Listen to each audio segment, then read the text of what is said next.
Anas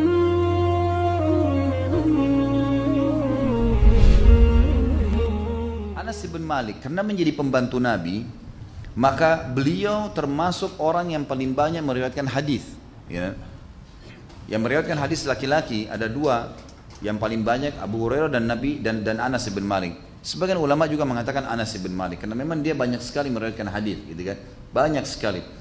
Jadi bisa ribuan hadis yang disebutkan oleh Anas bin Malik dan rata-rata hadis ini semuanya kuat. Ya. Kemudian yang kita ambil pelajaran di sini, pelajaran yang kedua adalah bagaimana Anas karena menjadi pembantu, maka dia telah mengambil pelajaran yang sangat besar dari kehidupan Nabi SAW termasuk dalam masalah ibadah. Sampai dinukil, kalau di dalam buku kita ini disebutkan bahwasanya tidak ada orang yang sholat seperti sholatnya Nabi SAW mengalahkan Anas bin Malik. Jadi memang sholatnya seperti sholat Nabi SAW.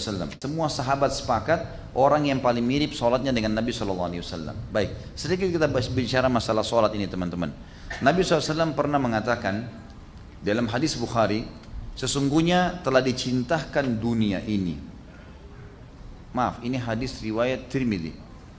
Ya, seingat saya begitu. Dan ini dihasan sahihkan oleh beliau. Kata Nabi SAW, dicintakan dunia padaku karena adanya wanita, maksudnya wanita bisa dinikahi, atau saudari dilindungi, atau ibu dihormatin, gitu kan? Atau istri yang dijadikan sebagai pendamping. Dan juga wangi-wangian, serta dijadikan kebahagiaanku semua di sholat. Makna daripada dijadikan kebahagiaanku dalam sholat artinya Nabi SAW paling peduli dengan sholat. Sampai Aisyah mengatakan kalau Nabi SAW sholat itu sampai telapak kaki beliau pecah-pecah. Sampai telapak kaki beliau pecah-pecah. Ini sebuah fadilat sendiri tentunya ya. Nah, Anas bin Malik disepakati oleh para sahabat adalah orang yang paling mirip sholatnya dengan Nabi SAW. Sampai-sampai Anas bin Malik berdiri sholat, kakinya mengeluarkan darah. Saking lamahnya kalau sholat. Tentu ciri semua sahabat kalau sholatnya luar biasa ya. Sampai dikatakan mereka kalau sholat, semua sahabat cirinya kalau sholat ini, mereka berdiri seperti batang pohon yang kuat. Gitu kan? Pernah disengat lebah, salah seorang mereka berdarah tapi tidak bergerak. Ya. Jadi memang banyak ciri khas sholat-sholat para sahabat. Di antaranya Anas bin Malik ini punya fadilah sendiri berhubungan dengan masalah ini. Yang ketiga teman-teman sekalian, Anas bin Malik, ya ini ibrah dan pelajaran. Dari pelajaran kehidupan beliau, kita temukan juga selain sholat adalah ibadah yang Nabi SAW paling muliakan dan akhirnya Anas bin Malik mengambil itu karena jadi pembantu. Juga pelajaran yang kita ambil nanti dari kehidupan Anas adalah mulianya doa Nabi Muhammad SAW.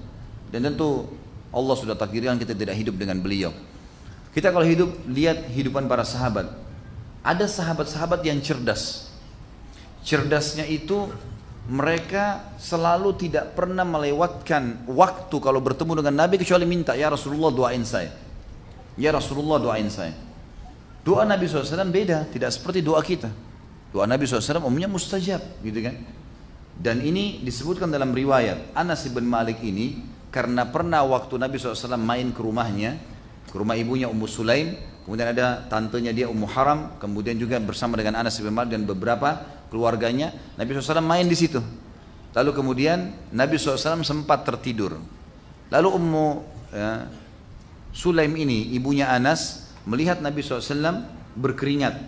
Lalu dia pun mengambil botol-botol, diletakkan di bawah pakaian Nabi SAW. Jadi beliau tidur di ada seperti kalau kita kursi, tapi kursinya dari pelapa-pelapa kurma. Ada netes keringat Nabi, diletakkanlah botol di bawahnya sehingga jatuh keringat tersebut. Lalu Nabi SAW terkaget. Lalu Nabi mengatakan, apa yang kau lakukan?